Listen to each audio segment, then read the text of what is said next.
Last night, I watched the sunset and thought how beautiful it looked. I started to worry about how cold it was going to get that night.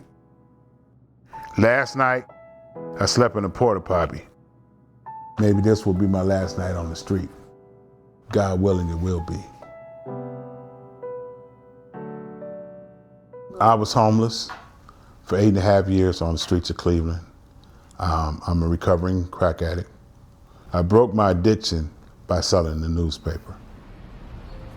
The vendors initially came to NEOC because they heard about some homeless people in other cities doing this.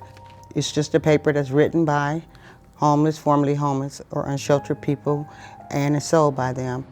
It also is a way to have a voice for people who are often lost in causes that don't often get covered. I like dispelling the myths that people have about homeless people, and that's a big part of what we try to do with the paper.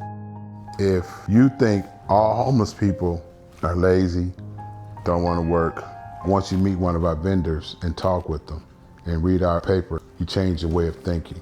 I think it makes you want to help. Any of us can become homeless in this day and age. It doesn't take a lot. If you lose your job and you're unable to find one, you could become homeless.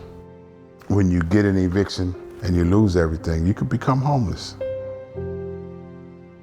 We have our vendors who have to write in order to be able to sell that issue. My first article I actually wrote about eating some chicken wings out of the garbage can. I love working with the vendors, I really do, because they have some very, very good stories. They tell their life, every issue.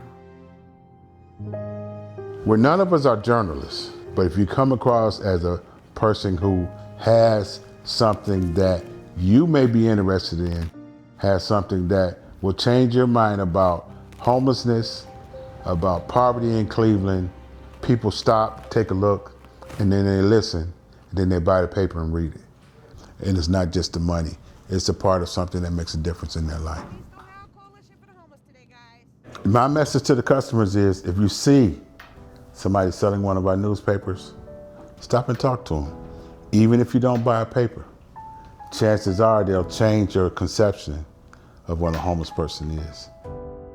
You both will probably walk away a better person for it.